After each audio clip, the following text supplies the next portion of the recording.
주의 지극히 기뻐하시는 뜻으로 만물에 되어질 일들을 작정하시고 주의 백성을 선택하시며 그 작정하신 바대로 온 세상을 창조하시고 통치하시는 삼위일체 하나님 앞에 찬양을 드립니다. 하나님을 알만한 놀라운 구원의 지식을 우리 속에 주시고 만물 속에 하나님의 영원하신 능력과 신성을 보고 깨닫게 하사 하나님께 찬양 드릴 수 있게 해주시니 감사드립니다. 추악한 죄에 빠져 크고 두려운 진노밖에 받을 것이 없는 우리들을 그 상실한 마음대로 내버려 두지 아니하시고 우리의 인생 가운데 찾아오셔서 주의 진리를 듣게 하시고 성령으로 거듭나게 하시고 구원에 이르는 참된 믿음을 주셔서 하나님 자녀 삼아주셔서 감사드립니다. 질그릇같이 연약한 인생을 강한 팔 오른손으로 붙잡아 주시고 밑분이 없는 우리들을 도무지 변함이 없는 참사랑으로 끌어안아 주시는 하나님께 감사를 드립니다. 주께서 우리의 죄의 멍에를 대신 지시고 우리를 자유케 하셨지만 참 우리는 옛사람을 완전히 버리지 못하고 몸의 사욕에 순종하며 살았음을 무거운 마음으로 고백드립니다. 첫 범죄한 아담처럼 하나님을 온전히 의지하지 않고 우리가 우리 인생의 주인이 되려고 교만한 마음으로 살았습니다.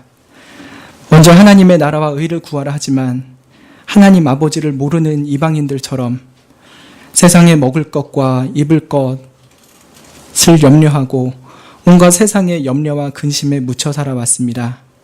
나보다 잘 되는 사람을 시기하고 허영심에 부풀어 신실한 척하며 행악하는 자들을 인하여 불평하고 남을 비판하는 그 행동을 우리도 동일하게 하면서도 그런 줄도 모르고 살았던 죄인임을 고백드립니다. 우리의 삶의 단 한순간이라도 순수한 신앙과 하나님을 경외하는 마음이 있었는지요? 주께서 우리의 죄악을 감찰하신다면 그 누가 주 앞에 감히 설 수 있겠나이까?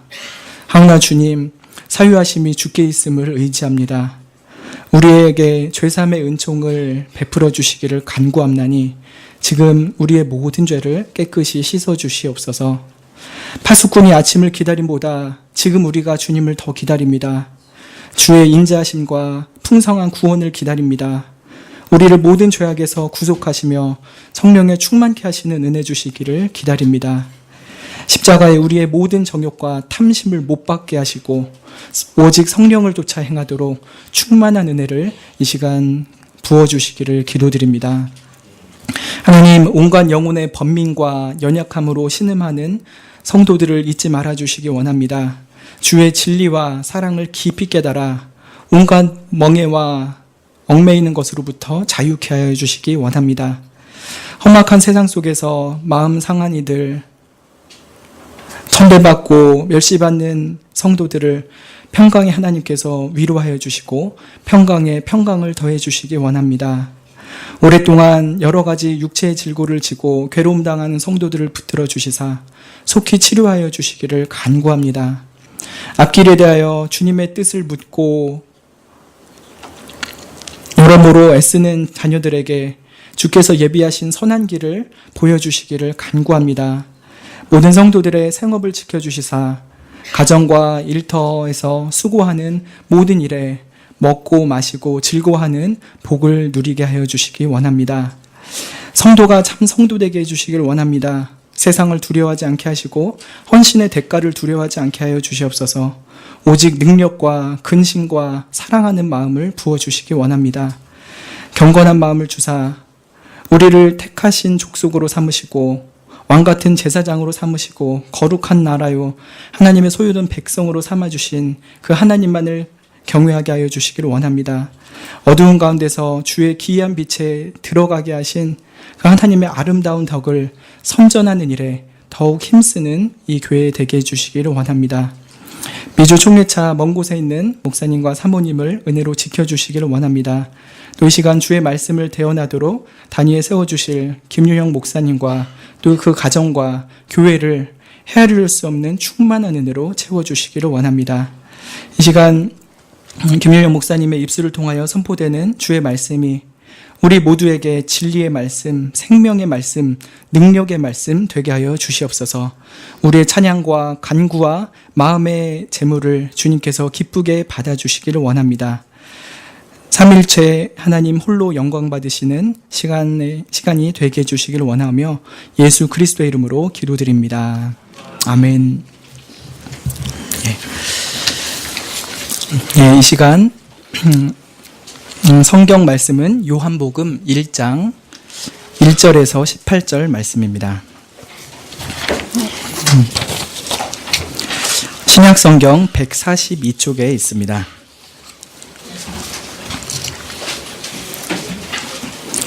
요한복음 1장 1절부터 18절 말씀입니다.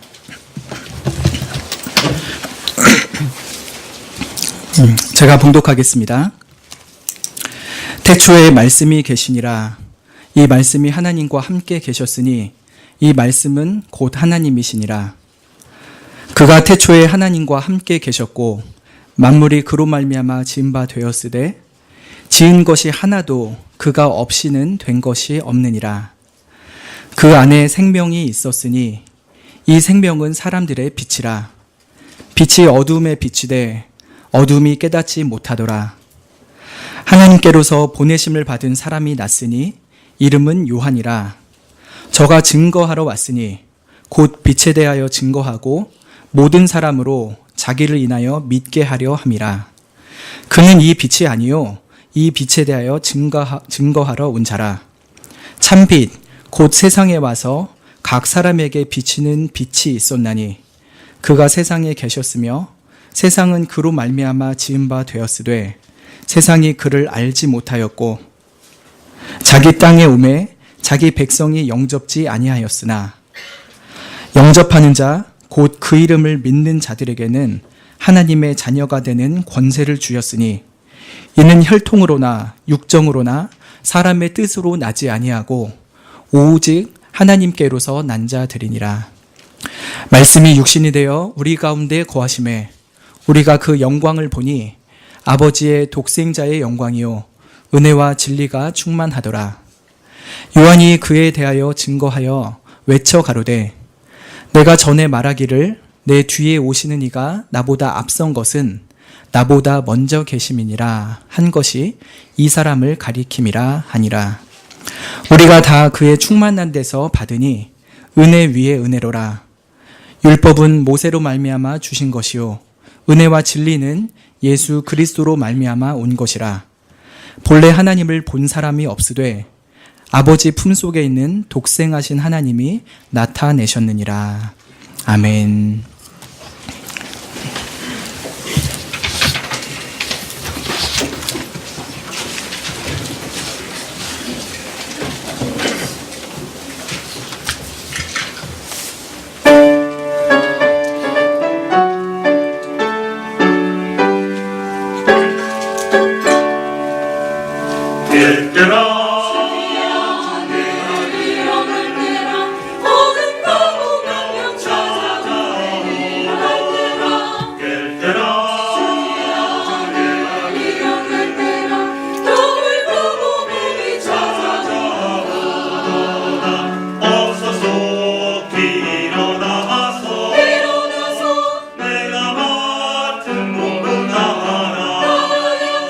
새벽 이슬 마을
예, 이 시간 김윤영 목사님께서 독생하신 하나님이 나타나셨느니라라는 말씀으로 하나님 말씀을 선포하시겠습니다. 목사님 여기 서시면은 이렇게 샬롬으로 인사드리면 좋겠습니다.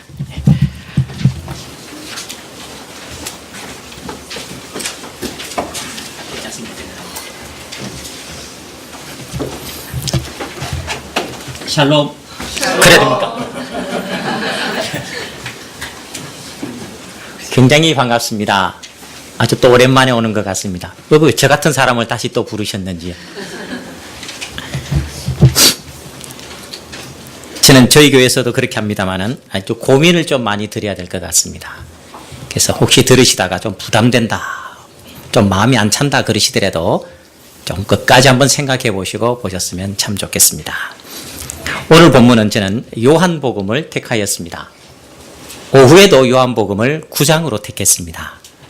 예, 제가 이 요한복음을 택한 것은 성경을 보면서 안 중요한 성경책이 어디 있으며 안 귀한 책이 어디 있겠습니까? 근데 이 요한복음은 제가 볼 때 굉장히 중요한 책이라는 것입니다.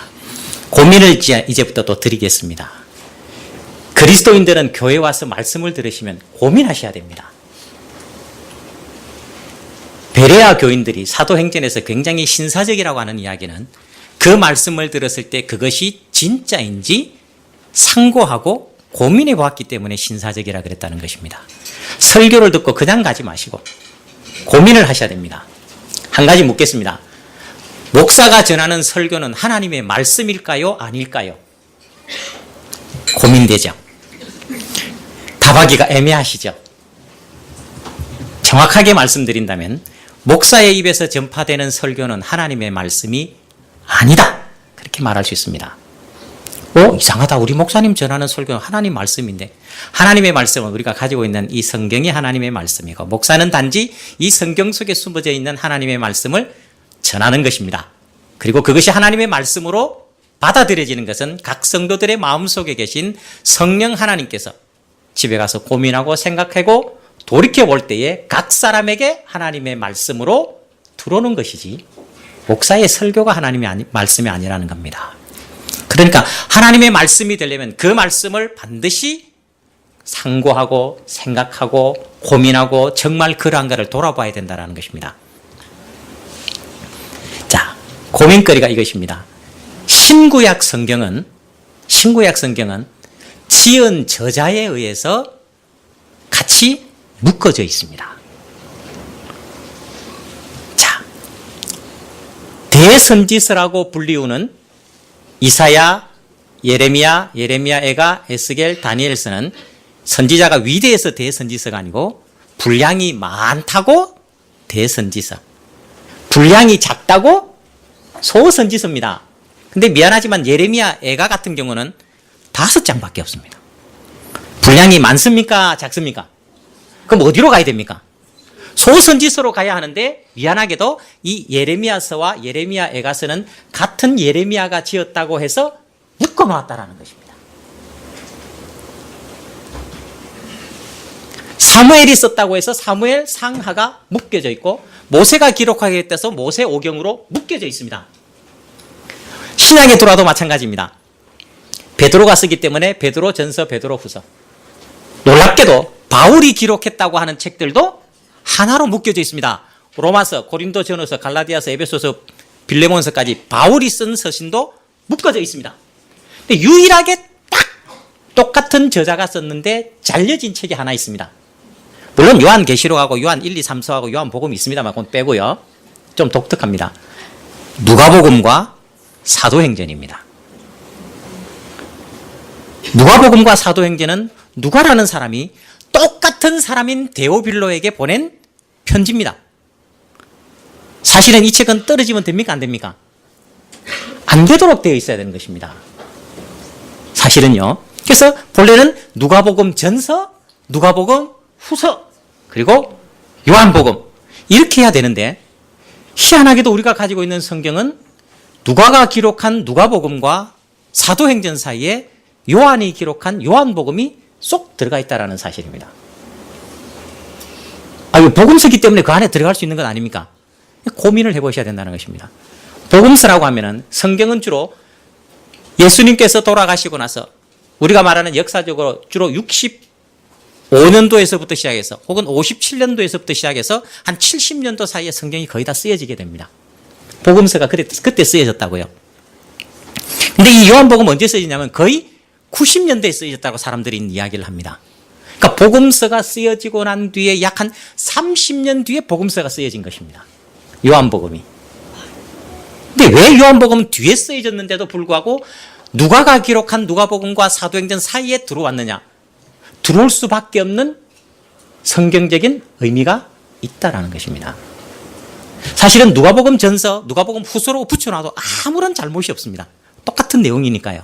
근데 들어올 수밖에 없는 것은 왜냐하면 그 시간 동안에 교회 역사상 무슨 문제가 발생했느냐면은 이단이 발생했다라는 사실입니다. 성경이 쓰여지고 나서 바울이 기록한 편지서들이 쓰여지고 난 뒤에 교회 안에서 이단의 문제가 발생했다는 것입니다. 그 이단의 문제는 어디서 시작되느냐면은 해석의 문제에서 시작되는 것입니다.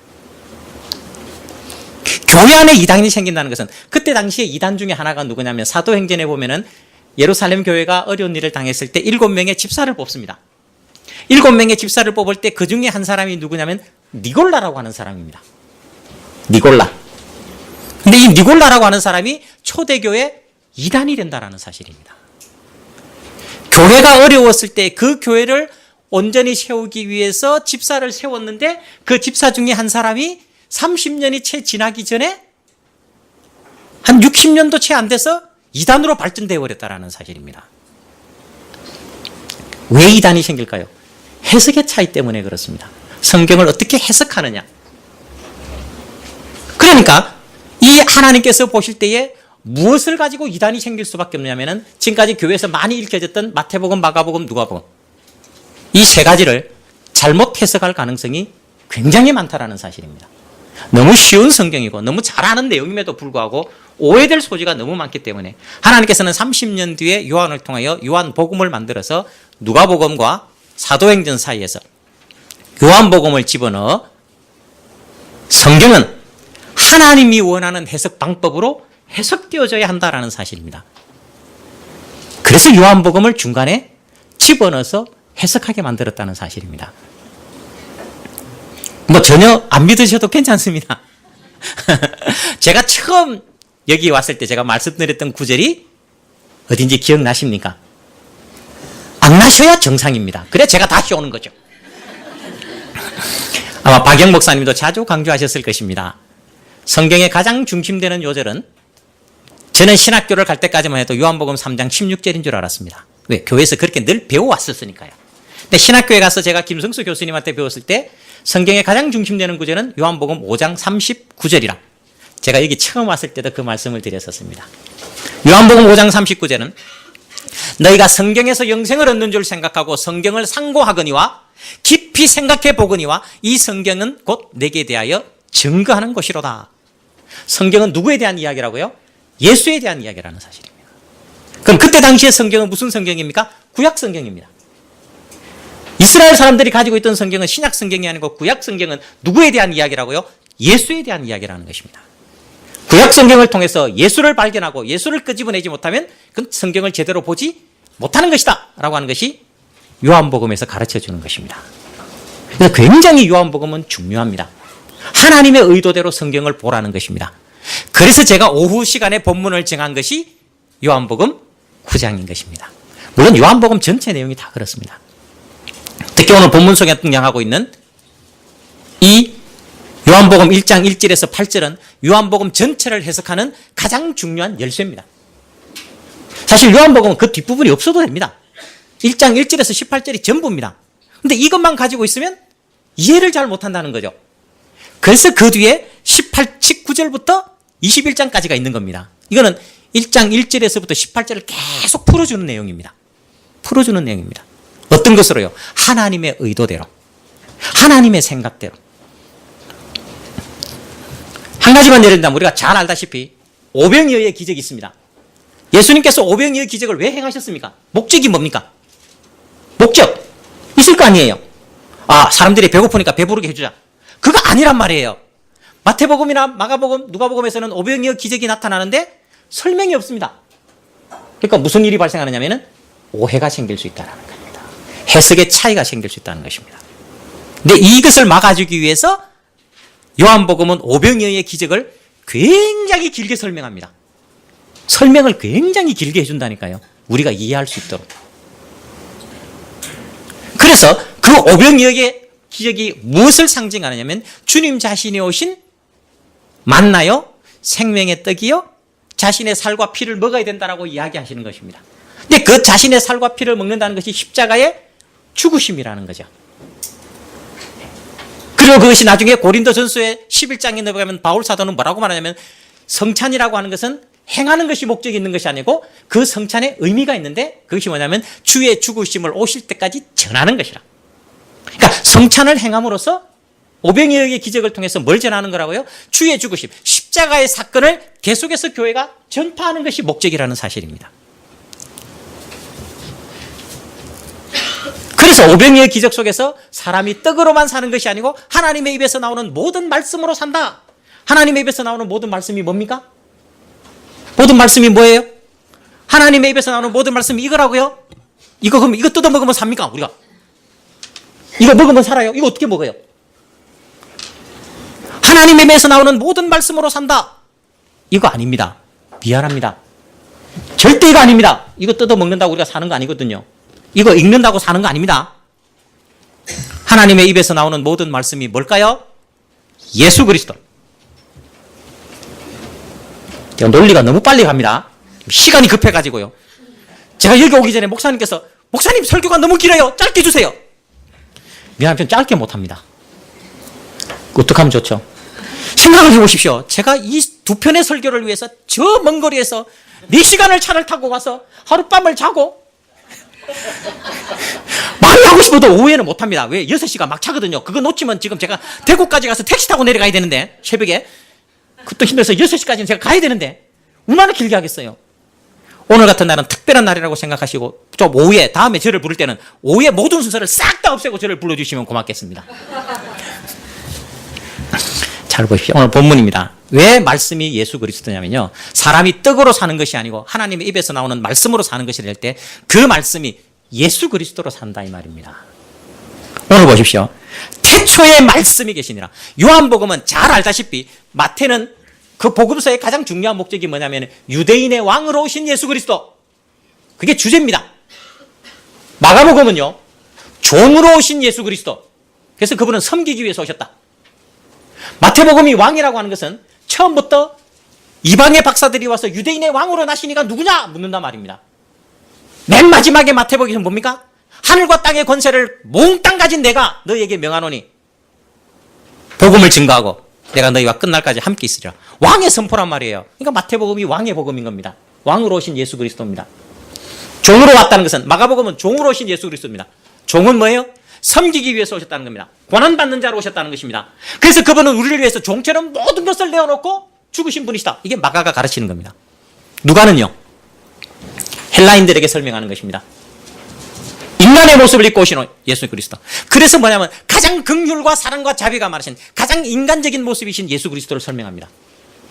요한복음은 그렇게 안 합니다. 요한복음 철저하게 하나님이신 예수 그리스도. 왕이요, 종이요, 인간이다. 그러니까 사람들이 오해한다라는 것입니다.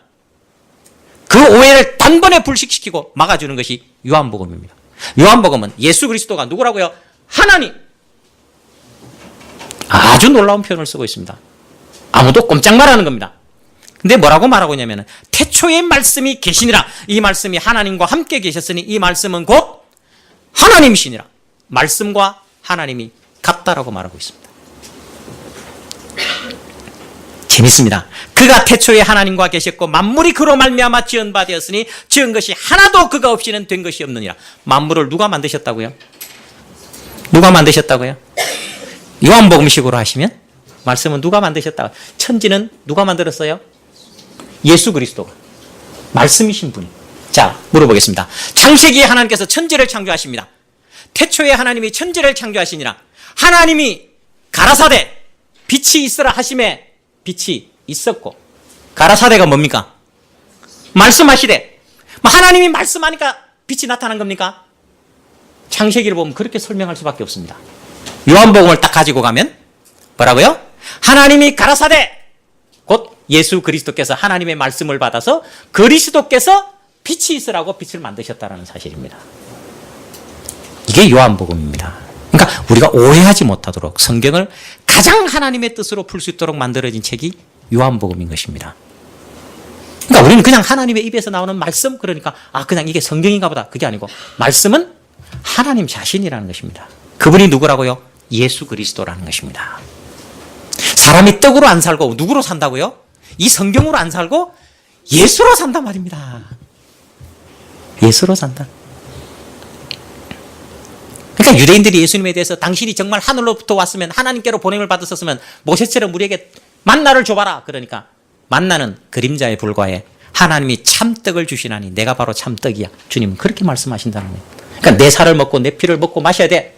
근데 실제로 우리가 예수님의 살과 피를 먹습니까? 안 먹잖아요. 먹는 게 아니잖아요. 먹는다는 의미가 먹는 것이구나, 이게 아니라는 말이에요. 그리스도의 십자가의 공로를 의지하고 그분이 나를 위해서 죽으셨다는 것을 믿는 것이란 말입니다. 표현을 그렇게 썼지만 다른 의미를 가지고 있다는 것입니다. 숨겨져 있는 뜻을 우리는 발견할 줄 알아야 하는 것입니다. 그래서 만물이 그로 말미암아 지은 바 되었으니, 누가 지었다고요?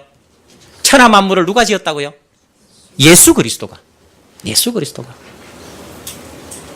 놀랍지 않습니까? 그러니까 하나님이 가라사대 빛이 있으나, 하나님이 가라사대 묻이 드러나라, 땅이 드러나, 땅에는 곡식이 자라라. 이 모든 말씀을 하나님 그냥 말씀으로 지었다가 아니고, 하나님께서 말씀으로 천지를 창조하셨다 그럴 때 그 말씀이 그리스도를 통해서 다 창조하셨다 이 말입니다.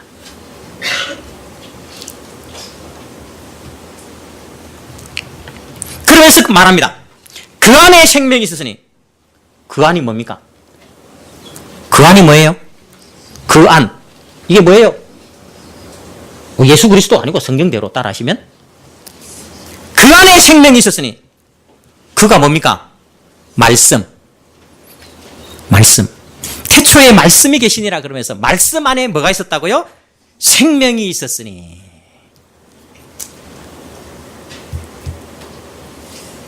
이 생명은 사람들의 빛이라 그렇게 말하고 있습니다. 그러니까 말씀은 곧 하나님이고, 말씀은 곧 생명이고, 말씀은 곧 빛이라 이 말입니다. 빛. 참 놀라운 일이 벌어집니다. 빛이 어두움에 빛이 돼 어두움이 깨닫지 못하더라. 말씀이 어두움에 왔다라는 것입니다. 생명이 어두움에 왔다는 것입니다. 어두움이 깨닫지 못했다는 것입니다. 굉장히 어려운 단어입니다. 요한복음은 굉장히 어렵습니다. 요한 1서, 2서, 3서와 더불어서 고민을 굉장히 해야만이 이해가 되는 책이 요한복음입니다. 어둠이라니까 그냥 깜깜함, 이게 아닙니다. 요한복음에서 말하는 어두움이라고 하는 것은 율법에 매인 것을 말하는 것입니다. 율법에 매였다는 것입니다. 그것이 요한복음 전체 흐름 속에서 설명되어지는 것입니다.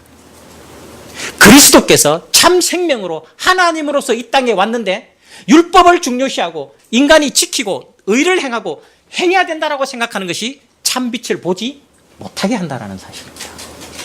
유대인들은 끝까지 붙잡는 것이 무엇이냐면 모세의 율법이었단 말입니다. 모세의 율법을 가지고는 예수 그리스도를 발견할 수 없다라는 것입니다. 그들은 그것을 고집하니까 빛으로 오신 그리스도가 보이지 않는다라는 사실입니다. 그래서 보십시오. 하나님께로서 보내심을 받은 사람이 났으니 이름은 요한이라. 저가 증거하러 왔으니 곧 빛에 대하여 증거하고 모든 사람으로 자기를 인하여, 글자가 빠졌습니다. 믿게 하기 위해서. 무엇을 믿게 하기 위해서요? 빛을 믿게 하기 위해서. 그러니까 이 성경은 차근차근해서 안 보면은 우리가 쉽게 넘어가고 잊어버리도록 딱 되어 있습니다. 그러니까 자기를 인하여 믿게 하려 함이라. 무엇을 믿게 하기 위해서입니까? 빛에 대해서 믿게 한다라는 것입니다. 생명에 대해서 믿게 한다라는 것입니다. 말씀을 믿게 한다라는 것입니다. 그래서 그는 이 빛이 아니요, 이 빛에 대하여 증거하러 온 자라. 그렇게 말하고 있습니다. 그러면서 이 빛에 대하여 증거하러 온 자의 증거가 어떤 것이냐면 19절 이하에서부터 쭉 나타납니다.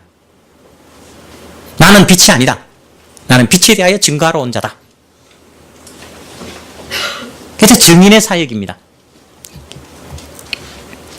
요한복음은 제가 잠시에도 말씀드렸습니다만 누가복음과 사도행전 사이에서 끼어 있어서 굉장히 중요한 책인 이유가 바로 여기에 있는 것입니다. 요한복음은 두 부분으로 나눌 수 있습니다. 하나는 12장까지가 있고요. 12장 이후부터 있습니다. 앞부분은 뭐냐면요. 증거의 책입니다. 누가 누구를 증거하느냐? 하나님이 하나님을 증거하시겠다라는 것입니다. 하나님이 하나님을 증거하시는 것입니다. 두 번째로 하나님이 하나님을 증거하는 방법은 또 한 가지가 더 있는데 그것이 뭐냐면 또 다른 하나님이 하나님을 증거하시겠다. 그래서 등장시키는 것이 성령입니다. 성령입니다. 마태복음, 마가복음, 누가복음, 요한복음 중에서 성령에 대한 이야기를 가장 많이 하는 것이 바로 요한복음입니다. 왜냐하면 이 성령이 굉장히 중요하기 때문에 그렇습니다. 성령이 없으면 사도행전이 오해하게 됩니다. 제목을 참 잘못 정해진 거예요. 사도행전 하니까 야 사도들이 이런 일을 했으니까 우리도 이런 일을 하자 이래 돼버렸다는 거예요. 아닙니다. 성령이 그 자리에 끼우면서 사도가 한 것이 아니고 성령이 하신 일이다. 성령이 누굽니까? 하나님. 아닙니까? 성부, 성자, 성령 오늘도 신앙 고백하셨잖아요. 성령은 하나님. 자, 18절 다 같이 읽겠습니다. 시작.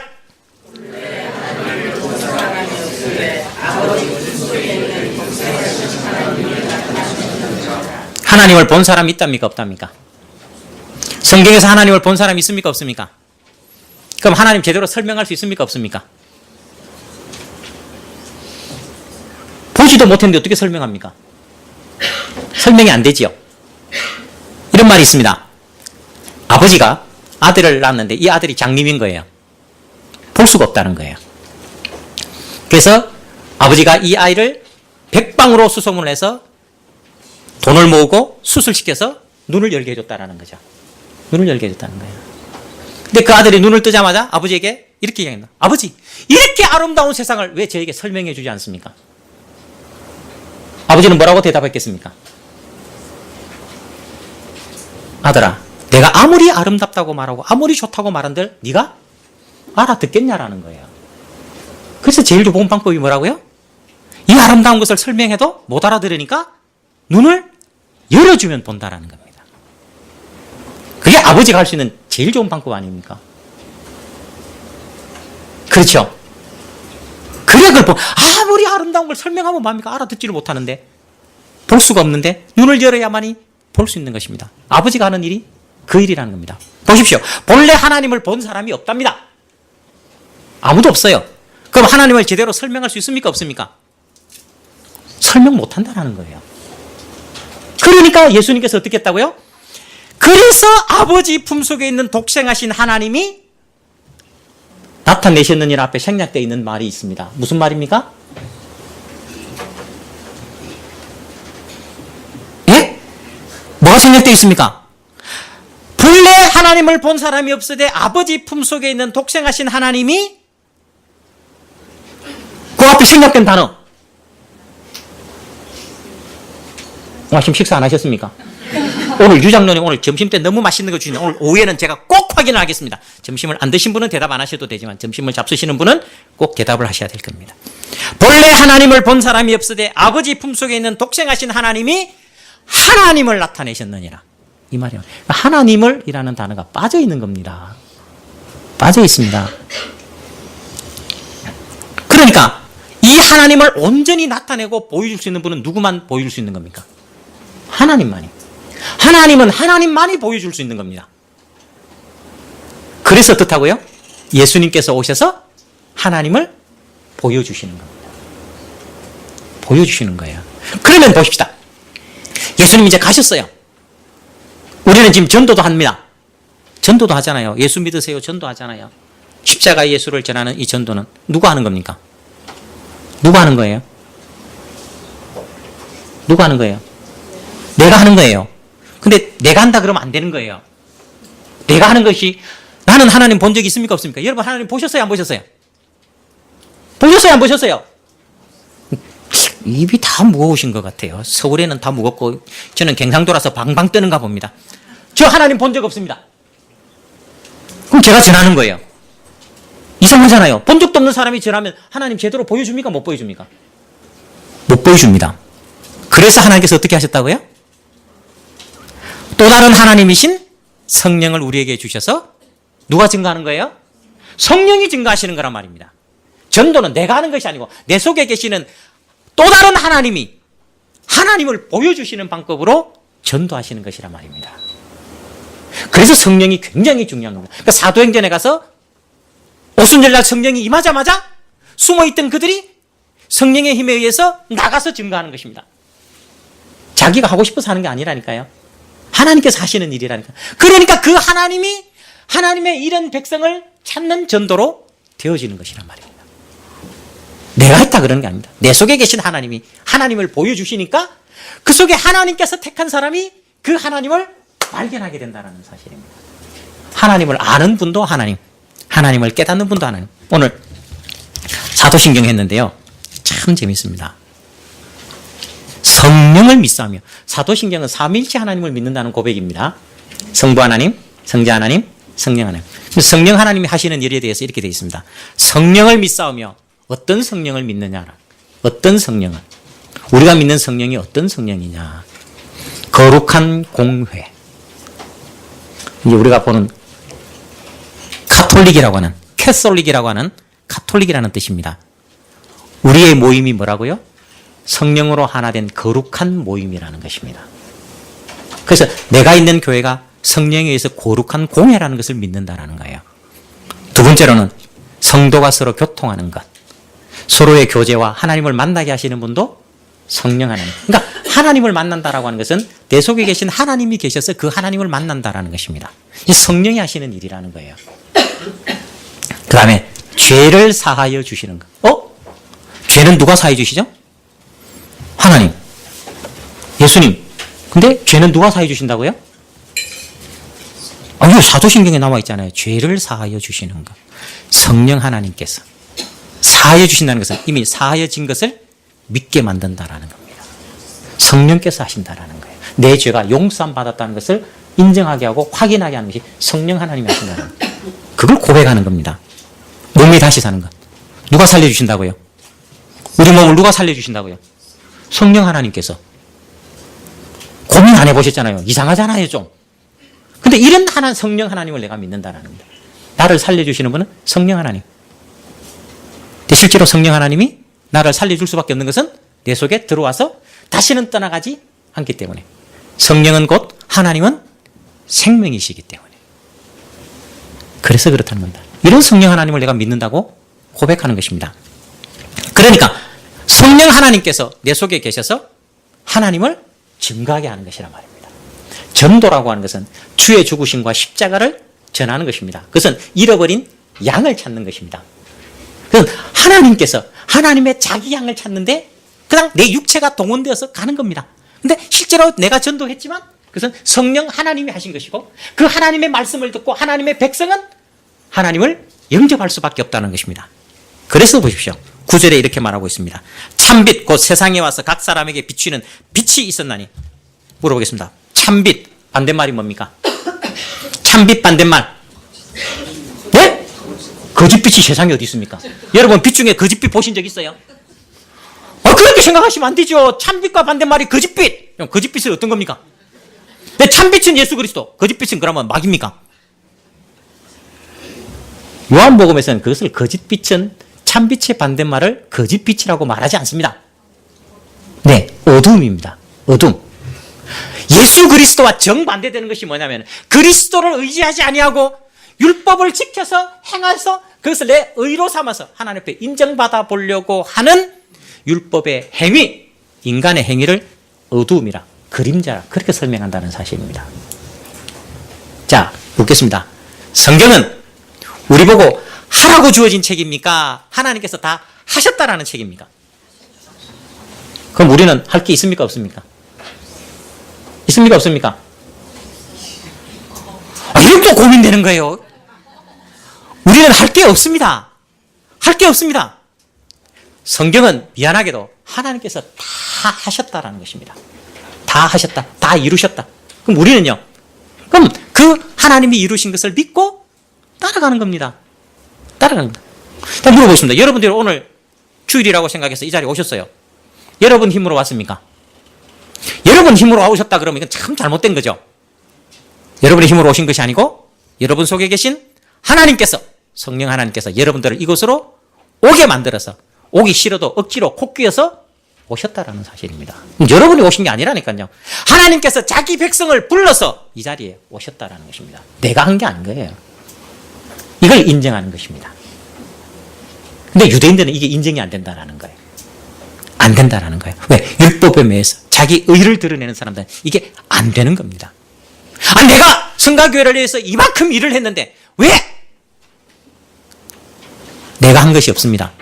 내 속에 계신 하나님께서 나를 감동시켜서 하나님이 하시게 하신 것입니다. 여러분 것이 어디 있습니까? 없습니까? 내 것은 없는 겁니다. 내 것은 없습니다. 우리는 뭐라고요? 주인이 되려고 살지만 실은 주인이 되지 못하고 종밖에 못 되는 것입니다. 이게 죄인의 특성입니다. 절대로 우리는 주인이 될 수가 없습니다. 주인이 되었다라고 시작했던 그 일에 어느 순간에 나는 종이 되어 있는 것입니다. 가게를 하나 해보시면 알 겁니다. 미용실을 하나 열었다. 마음대로 일요일날 문 닫고 나올 수 있습니까? 못 나옵니까? 못 나온다니까요. 일요일날 문 닫으면요, 동네에서 얼마나 말이 많은지 모릅니다. 문 열어야 되는 거예요.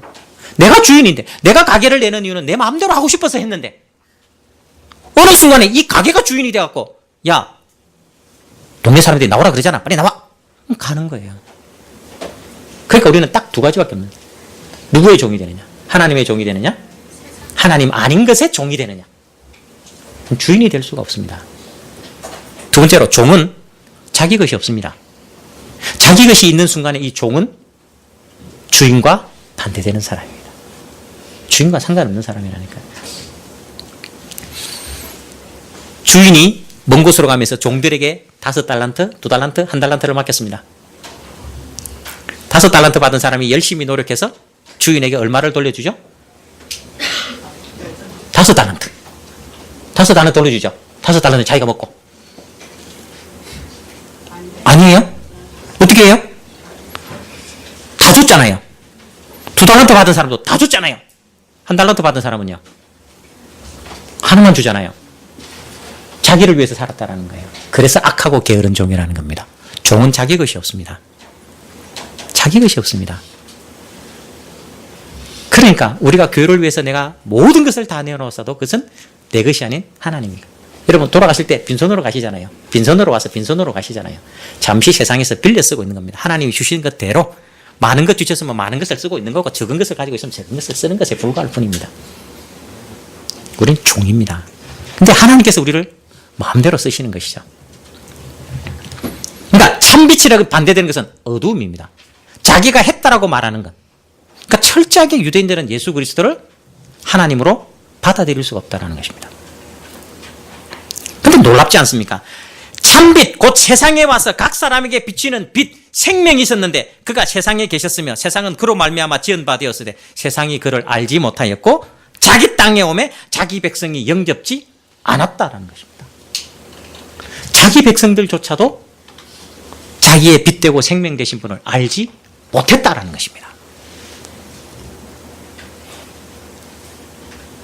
아무도 하나님이 이 땅에 오셨어도 깨닫거나 볼 수 없다라는 것입니다. 누구만 보느냐? 영접하는 자, 곧 그 이름을 믿는 자들에게는 하나님의 자녀가 되는 권세를 주셨으니 그랬습니다. 이 성경을 조금 바꿔서 읽으셔야 됩니다. 성경은요, 글자대로가 아니고 약간 뒤틀려서 볼 필요도 있습니다. 자기 땅에 오매 자기 백성이 영접하지 않았답니다. 근데 영접하는 자는 하나님의 자녀가 된답니다. 말이 됩니까? 안 됩니까? 아무도 모르는데 누가 영접합니까? 근데 영접하면 자녀가 된대요. 그러니까 우리 보고 뭐라고요? 예수를 영접합시다. 여러분 마음속에 예수만 영접하면 하나님의 자녀가 됩니다. 이런 말 믿으시면 안 됩니다. 영접한다고요? 안 한다고요? 자기 땅에 오면 아무도 영접 안 한다고요. 아무도 영접 안 한다니까요. 근데 누가 영접할 수 있습니까? 성경을 뒤집어서 보십시오. 하나님의 자녀만이 그를 믿고 영접할 수 있느니라. 근데 누가 하나님의 자녀라는 거예요? 누가? 그 뒤에 설명을 이렇게 하고 있습니다. 혈통으로나 육정으로나 사람의 뜻으로 나지 아니하고 하나님께로서 난 자. 하나님께로서 난 자만이 하나님의 자녀요. 그만이 예수를 생명을 빛을 영접할 수 있다는 것입니다. 조건이 우리에게 있는 것이 아니라니까요. 야, 내가 예수를 믿으면 하나님의 자녀가 되는구나. 아니라니까요. 하나님의 자녀이기 때문에 예수를 믿을 수밖에 없다는 것입니다. 근데 그 하나님의 자녀가 혈통으로나 육정으로나 사람의 뜻으로는 안 된다는 것입니다. 오직 하나님의 은혜를 입은 자만이. 그래서 뭐라고 말합니까? 율법은 모세로 말미암아 주신 것이요 은혜와 진리는 예수 그리스도로 말미암아 온 것이라. 은혜와 진리가 무엇입니까? 값없이 베푸신 하나님의 자녀 되는 것은 예수로 말미암았어요. 그러니까 예수님의 은혜가 아니고서는 도저히 예수를 영접할 수 없다는 것입니다.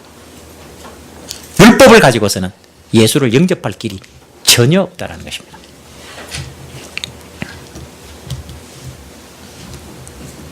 제가 아까도 말씀드렸습니다만 요한복음 5장 39절이 굉장히 중요한 단어라 그랬습니다. 너희가 성경에서 영생을 얻는 줄 생각하고 성경을 상고하거니와 이 성경이 곧 내게 대하여 증거하는 것이로다. 미안하지만 40절이 더 중요합니다. 40절. 요한복음 5장 39절 뒤에 있는 40절 같이 붙어 있습니다. 굉장히 중요한 단어가 나옵니다. 한번 읽어보십시다. 시작.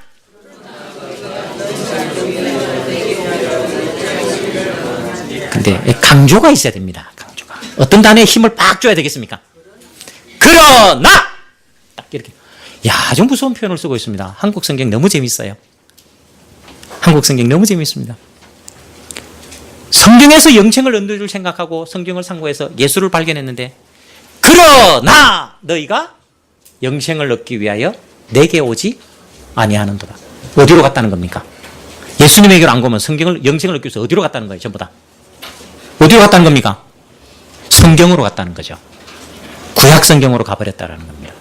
성경에서 영생을 얻는 줄 생각했는데 근데 그 성경은 영생에 대해서 예수님을 설명하고 있다는 거예요.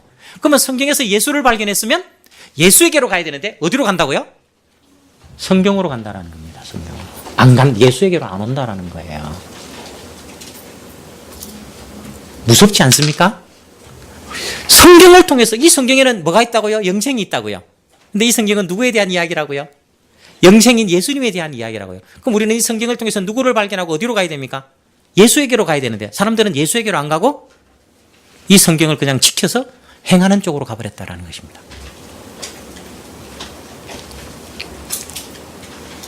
저희 교회에 최근 한 3년 동안 이제 8분의 할머니가 계셨는데 6분이 돌아가셨습니다. 둘 남았습니다. 그러니까 둘 남으면 이제 우리 어떻게 됩니까? 근데 둘 남았는데 한 분이 아직 90세예요.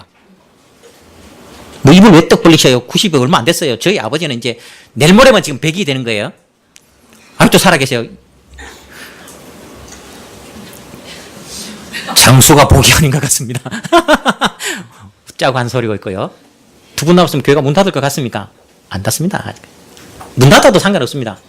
교회가 제 것이 아니고 하나님 것이니까 답답하시면 하나님이 답답하시겠죠. 뭐 제가 왜 답답하겠습니까? 저야 어디 가서 밥 비려 먹으면 살면 되는데 교회가 문 닫으면 하나님이 답답하시죠. 하나님 거니까. 내 교회를 내가 세우겠다는 예수님 교회인데 그죠? 뭐 걱정하고 밥 굶을까 봐서 이렇게 불러주셔서 오늘 점심때도 맛있는 밥을 주신대잖아요. 성경은 이 나이 드신 분들이요 성경 잘 모릅니다. 잘 모릅니다. 근데 한 가지만 딱 붙잡고 가는 거예요. 누구를 붙잡는다고요? 예수 그리스도. 그분의 공로가 아니면 나는 살 수 없다는 거. 성경에 대해 잘 모릅니다. 잘 못 읽고 잘 찾지도 못하고 뭐가 뭐 있는지도 잘 모릅니다. 그러나 오직 예수 그리스도가 생명인 줄 알고 가는 겁니다. 자기 의를 드러내지 않습니다. 인생을 살면서 80년, 90년, 100년을 살아봤자 손에 쥐는 것은 없다라는 거예요. 예수 외에는 없다라는 것입니다. 없다. 여기도 나이 드신 분들이 계십니다. 얼마나 감사한지 모릅니다. 인생을 다 사신 분들 아니에요. 그런데 가장 귀하고 가치 있는 것이 뭐예요? 예수 외에는 없다는 겁니다. 그래서 오신 거예요. 이 세상 무엇과도 바꿀 수 없는 것이 예수라는 것입니다. 그러니까 그 예수를 붙잡고 가는 것입니다. 이 가장 귀한. 그러니까 생명은 예수 그리스도. 영생은 예수 그리스도. 사람이 사는 것도 예수 그리스도. 근데 이 예수 그리스도만이 하나님을 보여주신다는 것입니다. 예수님이 하나님이라는 것입니다. 놀랍게도요.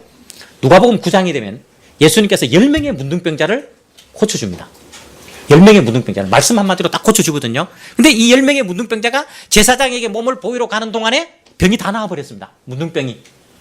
근데 그 중에 한 명만 예수님에게로 돌아옵니다. 그리고 예수님의 발 앞에 무릎 꿇고 엎드려서 절을 합니다. 그때 예수님께서 뭐라 하시는 줄 압니까? 뭐라 그러실까요? 너 나머지 9명은 어딨노? 그거 하나도 안 중요합니다. 이 사마리아인 외에 하나님께 영광을 돌리러 온 자가 없느냐? 자, 지금 사마리아인은 누구에게 지금 감사하고 영광을 돌리죠? 하나님이라 그러면 안 돼요. 그 사람은 지금 예수님에게 와서 무릎 꿇었다는 거예요. 예수님께 영광을 돌리고 예수님께 감사를 드리는데 예수님은 뭐라고 이야기한다고요? 그것을 뭐라고 이야기했어요? 하나님께 영광을 돌리러 온 자가 이 자라밖에 없느냐는 거예요. 그럼 예수님이 누구라는 거예요? 그럼 우리는 하나님께 영광을 돌립시다. 그러면 사실은 누구에게 영광을 돌려야 됩니까? 예수님에게. 성경은 그렇게 가르치고 있습니다. 자꾸만 우리는 예수님을 잊어버리는데 아닙니다. 예수 그리스도를 통해서만 하나님을 알 수가 있고 예수님이 하나님이십니다. 이사야서에서도요. 한 아기가 우리에게 낳았는데 이 아기는 어떤 사람? 모사라, 기묘자라, 전능자라. 미안하지만 한 가지 더 있습니다. 영존하시는 아버지라. 아들이 누구라고요? 아버지라고요. 그러니까 아들과 하나님은 똑같다라는 겁니다. 똑같다. 물어볼게요. 개가 아들을 낳았어요. 제일 안경 쓰고 똑똑하게 보이죠. 개가 아들을 낳았어요. 그럼 뭐가 되는 거예요? 개가 아들을 낳았어요. 그럼 뭐가 되는 거예요? 그는 뭐예요? 에? 강아지. 얼마나 정확합니까? 틀렸습니까? 개가 아들을 낳았는데 그럼 강아지래요. 그 옆에 똑똑한 친구는 또 물어볼게요. 소가 아들을 낳았어요. 그럼 뭐예요? 송아지. 얼마나 정확한지 모릅니다. 그 뒤에 키 크고 이쁘게 생긴 우리 딸에게 또 물어볼게요. 사람이 아들을 낳았어요. 그럼 뭐예요? 사람인 거예요. 사람. 자, 사람이 아들을 낳았는데 그게 송아지가 될 수가 있습니까? 소가 아들을 낳았는데 사람이 될 수 있습니까? 전혀 불가능한 겁니다. 그 다음에 마지막으로 우리 아들에게 물어볼게. 뒤에 까만 옷 입은 애가 큰아들입니다. 하나님이 아들을 낳았어. 그러면 하나님. 정답입니다. 하나님이 아들을 낳으면 뭐예요? 그건 사람이 될 수가 없는 거예요. 하나님인 겁니다. 차원이 전혀 다른 겁니다. 우리가 걔가 아들을 낳았다고 이거 보고 이야 우리 아들 예쁘다 그런 사람 없잖아요. 바뀔 수가 없는 겁니다. 하나님이 아들을 낳으면 그건 하나님이 그거 어떻게 사람입니까? 미안하지만 그래서 요한복음에서는 예수님의 탄생에 대한 이야기가 없습니다. 자, 하나님에게 탄생이 있습니까? 없습니까? 없다니까요. 없다니까요. 안 한다니까요. 이게 하나님이기 때문에 그렇습니다. 영존하신 아버지이기 때문에 그렇습니다. 그러니까 예수 그리스도에게 영광을 돌리는 것이 하나님께 영광을 돌리는 것입니다. 왜요? 하나님을 본 적이 없는데 독생하신 하나님께서 하나님을 나타내셨기 때문에. 굉장히 중요합니다. 요한복음에 2장에 넘어가면 우리 가나 혼인잔치가 나옵니다. 그죠? 물로 포도주를 만들었습니다. 그 영광을 나타내심에 누가 믿었어요? 누가 주인공이에요? 물로 포도주 만들었어요. 누가 믿었어요? 연회장이 믿었어요? 종들이 믿었어요? 신랑이 믿었어요? 신부가 믿었어요? 그런 내용이 전혀 없습니다. 그리고 물로 포도주를 만드신 사건은 뭘 나타내는 사건이다? 하나님을 나타내는 사건이다. 누구 보고 믿으라고? 제자들에게 믿으라고. 굉장히 중요합니다. 하나님을 제자들에게, 자기 백성에게, 자기 하나님을 나타내니까 그래서 제자들이 믿었더라. 이렇게 나간단 말입니다. 물론 포도주를 만든 사건은 제자들을 믿게 하기 위해서란 말입니다. 제자들에게 뭘 보여주니까 예수님이 하나님이신 것을 보이셨다라는 겁니다. 그게 첫 제자를 삼았을 때 3일째 되는 날이란 말입니다. 제자를 삼고 3일째 되는 날에 이것을 통해서 자기들이 믿고 있는 선생이 하나님이라는 겁니다. 그러니까 제자들이 믿었더라. 이렇게 된단 말입니다. 가나 혼인잔치는 제자들에게 믿게 하기 위해서 나타내신 것이라니까요. 하나님을 보여주신 장면입니다. 그러니까 모든 요한복음은 하나님을 보여주는 모습으로서 기적도 나타나고 능력도 나타난다. 그러니까 그것을 마태, 마가, 누가복음을 통해서도 다 발견해내라는 겁니다. 근데 오해하겠습니다. 목사님이 10분 만에 10분까지 하라 그래가지고 제가 이제 끝내야 되겠습니다. 말씀이신 하나님께서 우리에게 오셨는데 그분을 믿을 수 있고 영접할 수 있는 것은 오직 하나님께로서 난 자만이, 하나님의 택한 자만이 하나님을 믿을 수 있다는 것입니다. 그러나 인간의 노력과 수고와 땀방울로 성경에서 예수를 발견하지 아니하고 성경을 통하여 자기의 의와 자기의 노력과 자기의 수고를 내세우는 사람은 절대로 예수를 믿을 수 없다는 것입니다. 우리도 예수를 믿고 싶어서 믿어진 것이 아니라는 것입니다. 내가 이미 하나님께로부터 난 자이기 때문에 예수를 믿는단 말입니다. 하나님이 그렇게 우리를 만들어 놓으셨다는 것입니다. 내 공로가 없습니다. 그래서 우리가 갈 때는 예수 그리스도 공로 외에는 없습니다. 그래서 요한복음은 하나님이 하나님을 나타내시는 내용으로 요한복음 전체를 꾸며나가고 있습니다. 그래서 예수님께서 떠나가시면, 하나님이신 예수님이 떠나가시면 하나님이 뭐라고 말하냐면 내가 또 다른 하나님을 너에게 보내마. 그리고 그 하나님이 너희 속에서 또 다른 하나님을, 성부 하나님을, 예수 그리스도를 증거할 것이니라. 그래서 사도행전에서는 성령이 너희에게 임하시면 내 증인이 되리라, 그렇게 이야기하고 있다는 것입니다. 성령이 임하시면, 하나님이 임하셔야 너희가 하나님을 증거할 수 있는 자가 된다라고 말하고 있는 것입니다. 그래서 인간의 노력과 수고와 땀방울로 사도행전이 이루어진 것이 아니고 성령 하나님께서 또 다른 하나님께서 오셔서 하나님을 증거하시는 책. 그래서 성경은 전체가 하나님에 대한 책이라는 것입니다. 이 성경은 우리에게 하라고 하는 것이 아니고 하나님께서 일하셔서 만들어 놓으셨다는 것을 믿어야 한다라는 것입니다. 근데 그 믿음조차도 예수 그리스도에 의해서 하나님의 은혜를 입은 자만이 믿을 수 있는 것이다, 그렇게 말하는 겁니다. 그래서 우리는 하나님 앞에서 하나님이 옳습니다. 하나님만이 위대하십니다. 하나님이 정말 대단하십니다. 나 같은 자가 믿을 수 있는 것도 내 능력이 아닌 하나님의 은혜입니다라고 고백하게 되는 것입니다. 이것이 성경이 우리에게 말해주려고 하는 것입니다. 그러니까 거짓되고 엉터리 같은 것, 나중에 요한 1서에서는 그것은 뭐라고 말하냐면 이 세상 것들에 대해서 설명하는 것들이 다 거짓된 것이라고 이야기합니다. 예수님은 한 번도 우리에게 세상 것을 이야기하신 적이 없습니다. 우리에게는 영원한 나라가 주님이 약속하신 나라인 것입니다. 생명보다 귀한 것은 전혀 없는 것입니다. 그분을 알고 그분을 발견하는 것이 신자가 유일하게 본받고 살고 믿어야 할 분은 예수 그리스도 외에는 없다라는 사실을 잊지 마시기 바랍니다. 기도하겠습니다. 좋으신 하나님, 은혜와 사랑을 감사합니다. 이 거룩하고 복된 날 주의 백성들을 한자리에 불러 모아서 함께 하나님의 말씀을 듣고서 그 말씀 속에 일하시는 하나님의 모습을 보게 하시니 참으로 감사합니다. 나를 보지 아니하고 나를 위해서 일하신 나 같은 죄인을, 예수님을 보지도 못하고 발견하지도 못하는 나를 위해서 볼 수 있는 자로 만들어주시고 믿게 만들어주시고 영접하게 만들어주신, 그래서 하나님 자녀 삼으신 하나님의 일하심을 높이 찬양합니다. 예수 그리스도를 통하여서 예수님만이 우리의 유일한 구주요, 유일한 빛이요, 유일한 생명임을 보게 하시고 그분을 바라보게 하시니 참으로 감사합니다. 내 삶 속에서 예수로 늘 만족하며 살게 하시고 예수밖에 없다 할지라도 나의 전부로 믿고 살아가는 우리 성도님들이 되게 하옵소서. 예수님 이름으로 기도드리옵나이다. 아멘.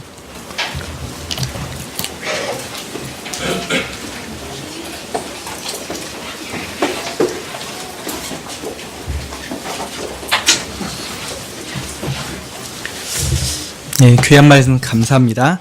우리 말씀을 생각하시면서 327장 찬양 드리겠습니다.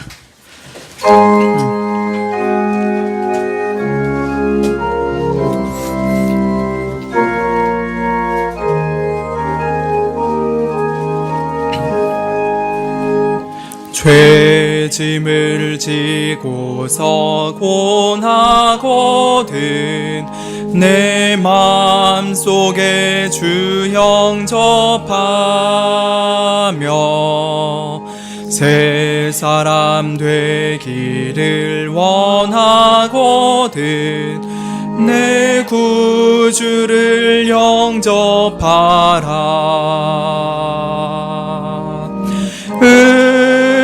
의심을 다 버리고 구주를 영접하라. 마음은 다 열어놓고 내 구주를 영접하라.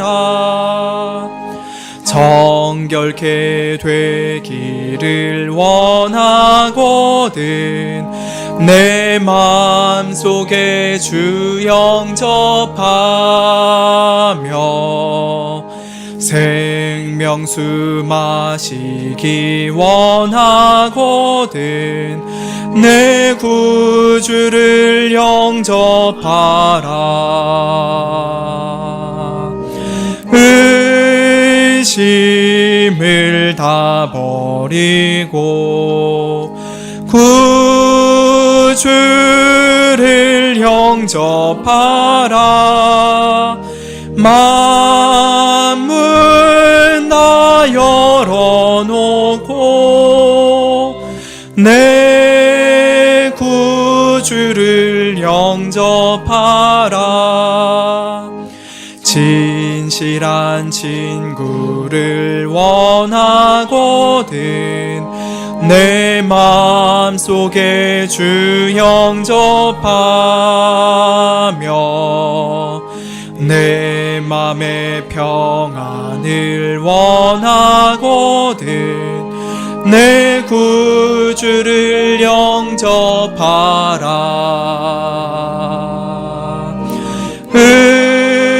의심을 다 버리고 구주를 영접하라. 마음을 다 열어놓고 내 구주를 영접하라. 즐거운 찬송을 하려거든 내 마음속에 주 영접하며 평안한 복지에 가려거든 내 구주를 영접하라. 의심을 다 버리고 구주를 영접하라. 마음은 다 열어놓고 내 구주를 영접하라. 예, 김윤영 목사님께서 축도하심으로 주일 낮 예배를 마치겠습니다.